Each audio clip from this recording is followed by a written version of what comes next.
Hello दोस्तों, आज के इस वीडियो में हम बात करने वाले हैं सीटेट का एग्जाम जो कि आपका 2024 के जुलाई में होने वाला है। जहां पे हम बात करने वाले हैं पेपर नंबर 2 का जो कि आपका साइंस और मैथ का होता है। जिसमें से आज का हमारा ये टॉपिक है प्रीवियस ईयर के क्वेश्चन जो कि आपके 2024 के जनवरी में पूछे गए थे। और यहाँ पे हम टॉपिक कवर करने वाले हैं मैथ का, जिसमें से आज हम बात करने वाले हैं टॉप 10 जो कि क्वेश्चन आपके मैथ में पूछे गए हैं। इसके पहले मैंने एक वीडियो ऑलरेडी बना दिया है जहां पर मैंने टॉप 10 क्वेश्चंस पे बात किया है। आज हम बात करने वाले हैं ऐसे ही टॉप 10 और क्वेश्चन जो कि आपके 2024 के जनवरी में पूछे जा चुके हैं।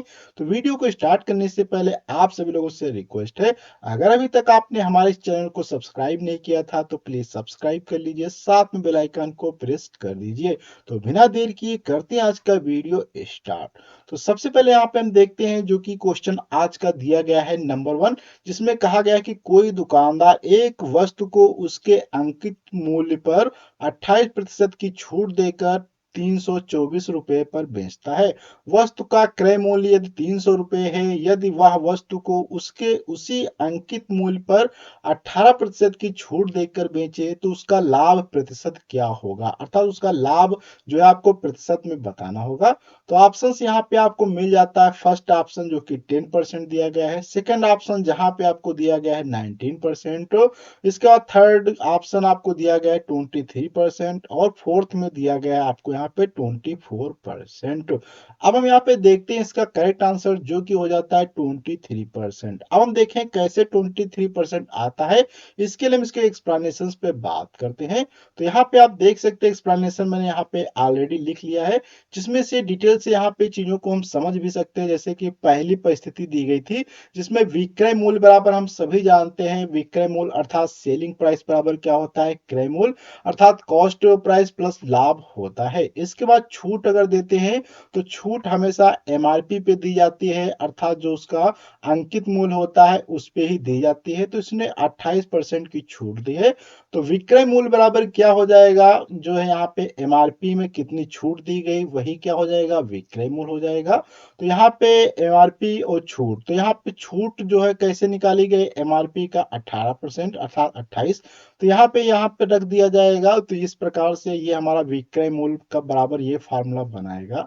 लेकिन यहाँ पे हम बात करें तो जो इनकी सेलिंग प्राइस है वो कितनी दी गई है, 324 दी गई है, जिसमें से कॉस्ट प्राइस क्या 300 दिया गया है। तो अंकित मूल्य यहां से हम निकालेंगे तो क्या हो जाएगा, विक्रय मूल्य बटे 1 माइनस छूट बटे 100। तो 324 बटे 28 गुणे 100, तो यहाँ से हल कर लेंगे, यहाँ से 450 निकल के आ जाएगा जो कि अंकित मूल्य। अब हम दूसरी कंडीशंस पे बात करते हैं जिसमें कहा गया है कि छूट जो है फिर से दी गई है, किस पे दिया गया है, नए अंक पे। तो यहाँ पे अंकित मूल्य क्या हो जाएगा, इसका 18% हो जाएगा। और बिक्री मूल्य जो यहाँ पे दिया गया था सेलिंग प्राइस, वो अंकित मूल्य में से हम क्या करेंगे, छूट को घटा देंगे, अर्थात यहाँ पे 450 का नया अंकित मूल्य हमें प्राप्त होता है, जिसमें प्रयोग करके हम नए जो है सेलिंग प्राइस को निर्धारित कर सकते हैं। तो नया विक्रय मूल्य बराबर क्या हो जाएगा, अंकित मूल्य, अर्थात यहाँ से इसको सॉल्व कर देंगे तो विक्रय मूल्य बराबर क्या हो जाएगा, एमपी 18 माइनस अर्थात प्राइस माइनस 18 बटे 100 गुणे अंकित मूल्य। तो यहाँ से सॉल्व करेंगे और इसके बाद प्रतिशत में लाभ आपको निकालना है, तो यहाँ पे आपका हो जाएगा ये 369। और प्रतिशत लाभ के लिए क्या होता है, नया विक्रय मूल्य माइनस का कॉस्ट प्राइस बटे कॉस्ट प्राइस इंटू 100। तो यहाँ पे 369 माइनस 300 बाटे 300 इंटू 100, तो यहाँ से 100 से जीरो कट जाएगा। यहाँ से सॉल्व कर लेंगे तो आपका 23% आ जाएगा, जो कि बहुत ही क्वेश्चन आसान था लेकिन बहुत ही इंपॉर्टेंट था। इस टाइप के बहुत सारे क्वेश्चंस आपके एग्जाम में पूछे जाते हैं। अब हम यहाँ पे बात करते हैं क्वेश्चन नंबर 2 पे, जो कि यहाँ पे आप देख सकते हैं, जिसमें दिया गया है दो परिमेय संख्याओं का गुणनफल -40/3 है। यदि उन दो संख्याओं में से एक -5/2 है तो दूसरी संख्या का व्युत्क्रम निम्न में से स्थित होगा। अर्थात तो यहाँ पे कहा गया है कि दो संख्याएं हैं जिनका गुणनफल कितना दिया गया है, माइनस का 40/3 दिया गया है। यदि उन दो संख्याओं में से एक संख्या कितनी है, माइनस का 5/2 है, तो दूसरी संख्या का व्युत्क्रम जो है आपको बताना होगा क्या होगा। तो कहा गया कि इनके बीच में होगा या इनके बीच में होगा या यहाँ पे आप देख सकते हैं थर्ड ऑप्शन के बीच में होगा या फोर्थ ऑप्शन के बीच में होगा। तो करेक्ट आंसर की बात करें तो यहाँ पे सेकंड ऑप्शन हो जाएगा, जो कि 90/50 और 1/5 के बीच में होगा। अब हम यहाँ पे थोड़ा सा देखते हैं कैसे सॉल्व करना है। तो दो योज्य संख्याओं का गुणनफल इतना दिया, अगर इनमें से एक संख्या -5/2 है तो दूसरी संख्या क्या हो जाएगी, प्रतिस्थापित कर देते हैं। तो 5/a गुणे a/b, तो यहाँ से a/b यहाँ से हमारा क्या है निकल के आ जाएगा। तो a/b a क्या है -40/3 -5/2, तो यहाँ से 16/3 आ जाएगा। और 16/3 जो है आप देखेंगे 16/3 के प्रतिस्थापी क्या हो जाएंगे, अर्थात तो अपोजिट में, तो 3/16 आ जाएगा। और 3/16 को आप देखेंगे तो ये 9/50 और 1/5 के बीच में आता है। अब हम यहाँ पे दूसरे क्वेश्चन पे बात करते हैं, अर्थात जो कि नेक्स्ट क्वेश्चन है पार्ट 3 नंबर पे।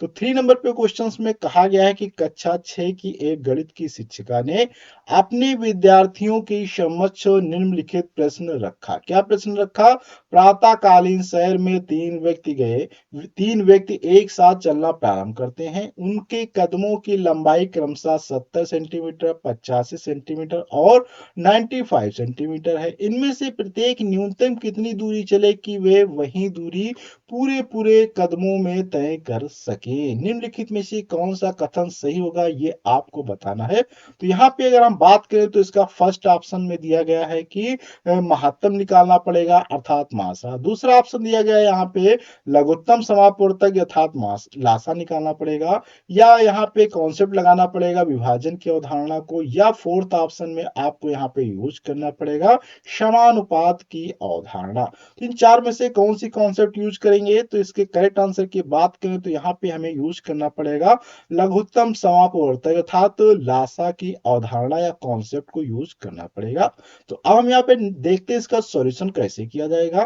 तो व्याख्या में बात करें, इस समस्या को हल करने के लिए आपको उपयोगकर्ताओं के कदमों की लंबाई अर्थात 70 सेंटीमीटर, 85 और 95 का लघुत्तम समापवर्तक अर्थात एलसीएम निकालना होगा। एलसीएम से सभी तीन व्यक्तियों को एक ही दूरी तय करने के लिए आवश्यकता है, जिससे सभी व्यक्ति समूचे कदमों के साथ एक समान दूरी तय कर सकते हैं। तो बहुत ही अच्छा क्वेश्चन था। अब हम बात करने वाले हैं फोर्थ नंबर पे क्वेश्चन, जो कि यहाँ पे आप देख सकते हैं दिया गया है, एक विद्यार्थी को प्रतिशतता पर निम्नलिखित समस्या हल करने को दी गई है। अगर एक शहर की जनसंख्या 28,000 से घटकर 26,500 हो गई है तो जनसंख्या के घटने की प्रतिशतता ज्ञात कीजिए। उसने निम्नलिखित हल लिखा है, प्रारंभिक जनसंख्या, अर्थात यहाँ पे उसने इस प्रकार से क्वेश्चंस को हल किया है। तो इस क्वेश्चन को हल करने में प्रारंभिक जनसंख्या, तो विद्यार्थी के उत्तर के संदर्भ में निम्नलिखित में से क्या उपयुक्त ऑप्शन होगा, अर्थात जब इस प्रकार से क्वेश्चन को सॉल्व करता है तो यहाँ पे एक ऑप्शन आपको फाइंड आउट करना होगा कौन सा ऑप्शन सही होगा। तो यहाँ पे फर्स्ट ऑप्शन में बात करते हैं तो विद्यार्थी प्रतिष्ठा की अवधारणा को समझने में सक्षम है, परंतु यह समझ पाने में समर्थ नहीं है कि किस राशि की प्रतिष्ठा ज्ञात करनी है। ऑप्शन नंबर 2 से दूसरा दिया गया है, विद्यार्थी ने प्रश्नों को सही तरीके से तो हल किया किंतु उसने उत्तर में गलत चिन्हों का उपयोग किया है। ऑप्शन नंबर यहाँ पे दूसरे पे अर्थात तीसरे बात करते हैं तो क्या कहा गया कि विद्यार्थी प्रतिष्ठा की अवधारणा को नहीं जानता है। चौथा ऑप्शन अर्थात लास्ट ऑप्शन दिया गया है, विद्यार्थी ने असावधानीवश एक त्रुटि की है। तो करेक्ट आंसर इसका हो जाता है फर्स्ट वाला, जहां पे आप देखेंगे तो विद्यार्थी प्रतिष्ठा की अवधारणा को समझने में सक्षम है, परंतु यह समझ पाने में समर्थ नहीं है कि किस राशि की प्रतिष्ठा ज्ञात करनी है। अब हम यहाँ पे क्वेश्चंस का थोड़ा सा डिटेल से समझ लेते हैं। तो व्याख्या हो जाएगी, छात्र की प्रतिक्रिया के संदर्भ में सबसे उपयुक्त कथन 1 है, क्योंकि छात्र प्रतिशत की अवधारणा को समझ सकता है लेकिन यह समझ नहीं सकता कि किस राशि का प्रतिशत निकालना है। छात्र ने प्रतिशत घटना का सूत्र सही से स्थापित किया लेकिन परिणाम को समझने में एक गलती कर दी कि यह गणना 2800 की मौलिक जनसंख्या से 26,500 की नई जनसंख्या तक की प्रतिशत घटना को प्रस्तुत करना चाहिए था। प्रतिशत घटना की सही गणना निम्नलिखित होनी चाहिए, जिसमें क्या है, प्रतिशत घटना बराबर मौलिक मौलिक मूल इंटू मौलिक मूल माइनस नया मौलिक मूल बटे मूल इंटू 100, इस प्रकार से सॉल्व करेंगे तो यहाँ पे 5.36% आ जाएगा। अब हम बात करते हैं क्वेश्चन नंबर नेक्स्ट पे, जो कि 5वें नंबर पे क्वेश्चन दिया गया है। दो समपूरक कोण जो कि होते हैं, जैसे उनका अंतर कितना दिया गया है, 20 डिग्री दिया गया, और यदि उनमें से छोटा कोण क्या है दिया गया हो P, तो 3P-50 का मान ज्ञात करना है। तो ऑप्शन यहाँ पे बात करेंगे तो फर्स्ट ऑप्शन है 310, सेकंड ऑप्शन दिया गया 270, तीसरे नंबर पे दिया गया 250, चौथे पर दिया गया 190। तो यहां से आ जाता है इसका ऑप्शन 190 आ जाता है। अब हम थोड़ा सा समझते हैं कि संपूरक कोण होते क्या है। संपूरक कोण का मतलब होता है जिनका मान कितना होना चाहिए, 100 डिग्री होना चाहिए, 180। तो मान लो दो कोण है, जैसे मान लो P1 प्लस P2 यहाँ पे दिए गए, और यहाँ पे अगर हम बात कर ले P1 से छोटा है P2 अर्थात P1 बड़ा है P2 से, तो P2 का मान अगर यहां से हम निकालें तो क्या हो जाएगा, P2 बराबर 180 माइनस P1 हो जाएगा। तो P2 छोटा है। अब यहाँ पे कह रहा कि इनमें से बड़ा कोण जो है, और बड़ा कोण 180 माइनस पी होगा, क्या है, क्योंकि इस कोण संपूरक है इसलिए बड़ा कोण ये 180 माइनस पी हो जाएगा। तो इस प्रकार से यहाँ पे, तो अब इसी प्रकार से हम सॉल्व कर सकते हैं। तो ये देखो यहाँ से आ जाएगा, तो ये इसलिए बड़ा कोण ये हो गया, तो छोटा कोण यहाँ से आप चाहे तो P2 बराबर लिख सकते हैं। तो P2 P1 बराबर लिखेंगे तो क्या हो जाएगा, 180 माइनस P2 हो जाएगा। तो बड़ा कोण बराबर क्या हो जाएगा, 180 माइनस छोटा कोण हो जाएगा। तो छोटा कोण का ही मान निकालना था, तो क्या हो जाएगा, तो यहाँ पे माना छोटा कोण ये है, तब संपूरक कोण कितने होते हैं, 180। तो क्या हो जाएगा, 180 माइनस P2, और इस प्रकार से। तो यहां से देखो ये लिखा, फिर माइनस का वहां से घटा दिया गया है, और यहां से इन सभी मानों को बहुत आसानी से आप सॉल्व करेंगे तो P बराबर 180 आ जाएगा, और P का मान फिर आप सॉल्व करेंगे तो क्या हो जाएगा, 3P-50 से। तो यहाँ से 8×3 = 24, 240 हो जाएगा, 50 घटा देंगे उसमें से, सो दो एक सॉरी 190 बच जाएगा, जो कि आंसर यही हमारा था। अब हम बात करते हैं क्वेश्चन नंबर नेक्स्ट पे, जो कि क्वेश्चन यहाँ पे आप देख सकते हैं 6 नंबर पे दिया गया, x, y के साथ व्युत्क्रमानुपाती वितरण करता है अर्थात विचरण करता है। जब x बराबर 3.5 है तब y का मान 2.4 आता है। जब x बराबर 5.6 है तो y का मान क्या होगा। बहुत ही अच्छा क्वेश्चन है, इसको देखते हैं कैसे सॉल्व किया जाएगा। तो पहले ऑप्शन को चेक कर लेते हैं। तो ऑप्शन फर्स्ट दिया गया 1.4, ऑप्शन सेकंड दिया गया 1.5, ऑप्शन थर्ड दिया गया 2.1, ऑप्शन 4 दिया गया 2.8। तो ऑप्शन भी इसका करेक्ट हो जाता है, सेकंड वाला जो कि दिया गया 1.5। देखते हैं कैसे सॉल्यूशंस इसका करते हैं। तो सॉल्यूशंस करने में आपको क्या है, व्युत्क्रमानुपाती का संबंध पता होना चाहिए। व्युत्क्रमानुपाती का मतलब है एक चीज बढ़ेगी तो एक चीज घटेगी, जैसे कि y प्रोपोर्शनल टू 1/x या x प्रोपोर्शनल टू दिया गया है 1/y। तो यहां से अगर सॉल्व करेंगे तो प्रोपोर्शनलिटी साइन जब हटा दिया जाएगा तो x बराबर कोई भी यहाँ पे नियतांक लग जाएगा और y हो जाएगा। तो इस प्रकार से ये आ जाएगा। अब यहाँ पे जब ये चीजें होती हैं तो इसमें आपका k1 का मान ज्ञात होना चाहिए, तभी आप x का मान रखेंगे तो y आ जाएगा। तो बहुत आसानी से स्थिरांक आ जाता है। इस स्थिरांक से आपको क्या करना है, यहाँ पे जब x बराबर पहले रखेंगे 3.5 तो y बराबर कितना होगा 2.4। तो ये रखने से आप k बहुत आसानी से यहाँ से ज्ञात कर सकते हैं। k जब ज्ञात हो जाएगा तब फिर आपको y x बराबर जब 5.6 होगा तो y का मान कितना होगा, यहाँ पे k का मान रखना है, और x का 5.6 दिया गया उसको रख देना है। सॉल्व करेंगे तो यहाँ से आपका आसानी से 1.5 आंसर आ जाता है। अब हम बात करने वाले क्वेश्चन नेक्स्ट, जो कि यहाँ पे दिया गया है, गणित की कक्षा में दृष्टिबाधित विद्यार्थियों के लिए निम्नलिखित अधिगम शिक्षण संस्थानों अर्थात LTR में से कौन सा सबसे उपयुक्त है।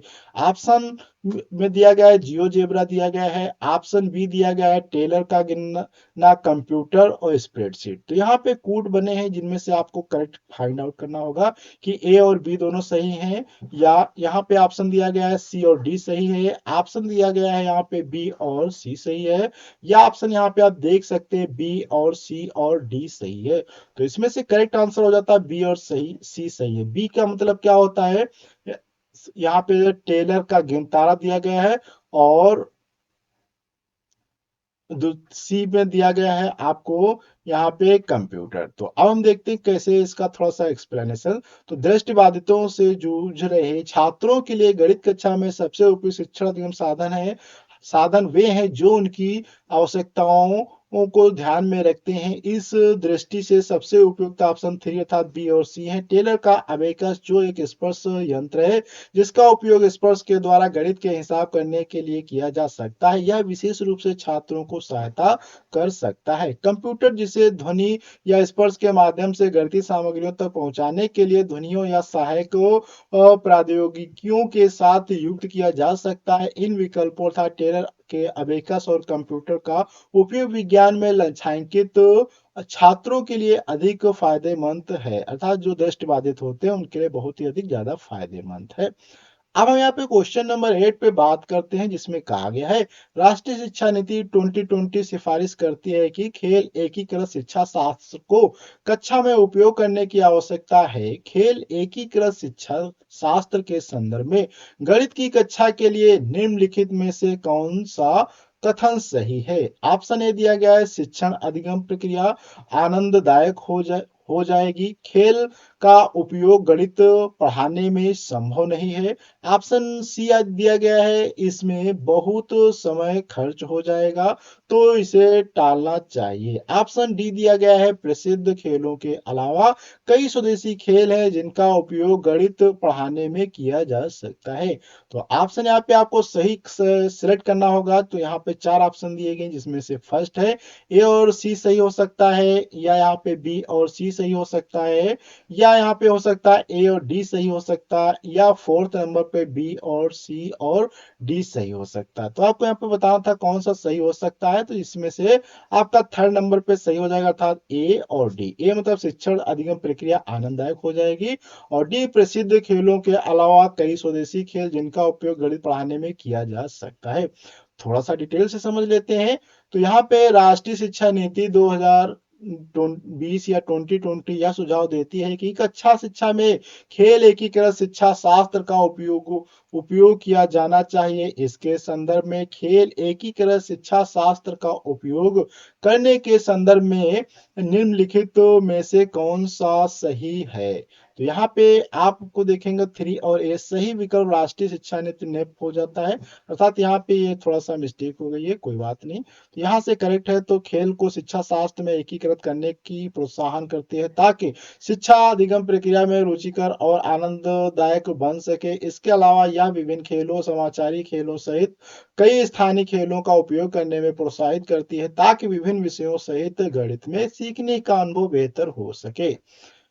अब हम यहाँ पे बात करने लगे क्वेश्चन नंबर 9 पे जिसमें कहा गया है किसी लंबवृत्तीय बेलन का वक्र पृष्ठीय क्षेत्रफल 4400 सेंटीमीटर स्क्वायर है और उसके आधार की परिधि 110 सेंटीमीटर है। बेलन का आयतन मीटर क्यूब में ज्ञात करना है जहां पे आपको 22/7 यूज करना है पाई के स्थान पे। तो ऑप्शन दिया गया है इसमें से आपको 0.0284, ऑप्शन दिया गया है 0.0385, ऑप्शन दिया गया है थर्ड नंबर पे 0285, ऑप्शन दिया गया है 0.0382। इस प्रकार से ऑप्शन इसके हम बात करें तो करेक्ट ऑप्शन इसका 2 हो जाता है। अब यहाँ पे 2 हो जाता है, थोड़ा सा देखते हैं कैसे सॉल्व किया गया है।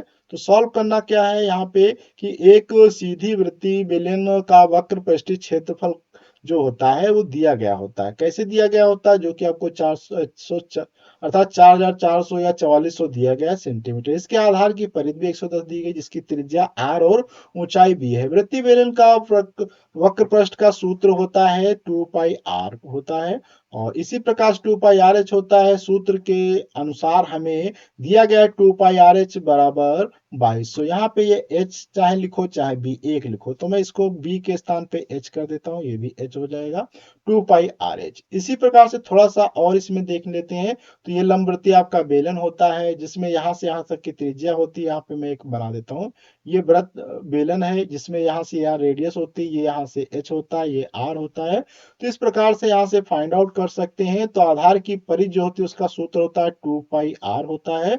2 पाई r बराबर क्या है, 110 दिया गया, तो यहाँ से हम r बराबर ये फाइंड आउट कर लेते हैं। और सूत्र दिया गया है 2 पाई r, h बराबर दिया है 4400, तो यहाँ पे सभी चीजों को पुट करते हैं, h का मान निकाल लेते हैं। जब h का मान निकल आएगा तो आयतन का सूत्र यहाँ से हम जानते हैं क्या होता है, पाई आर स्क्वायर एच होता है, ये वॉल्यूम v बराबर होता है। तो यहाँ पे आपको पाई के जगह पे 22/7 पुट कर देना है, आर के जगह पे अभी हमने यहाँ पे फाइंड आउट किया था उसको रख देना है, और एच के जगह पे और सॉल्व कर देना है। तो यहाँ से आ जाएगा आपका 0.0385 आ जाएगा। अब आज के क्वेश्चंस का होमवर्क पे हम बात करते हैं, जो कि यहाँ पे आप क्वेश्चन देख सकते हैं, 10 नंबर आपको मिल जाएगा। ये क्वेश्चन होमवर्क के लिए है, आपको इसका होमवर्क करके बताना है और करेक्ट आंसर बताना है कि इसका करेक्ट आंसर क्या हो जाएगा। अब हम यहाँ पे बात करते हैं एक होमवर्क के लिए, जो मैंने क्वेश्चन दिया था, जो कि मैथ का जब हम पार्ट 1 वीडियो बनाया था उसमें होमवर्क के लिए दिया था, जिसमें से क्वेश्चन दिया था किसी शिक्षक के मौखिक के संबंधित, ये इस प्रकार का क्वेश्चन था। तो इस क्वेश्चन के करेक्ट आंसर की बात करें तो इसका करेक्ट आंसर 3rd नंबर पे हो जाता है। और यहाँ पे एक्सप्लेनेशन अगर आप देखना चाहें तो यहाँ से डिटेल से आप इस एक्सप्लेनेशन को भी पढ़ सकते हैं। तो आज की वीडियो हम लोग इतना रखते हैं, अगले वीडियो मिलेंगे कुछ नई जानकारी के साथ में, जब तक के लिए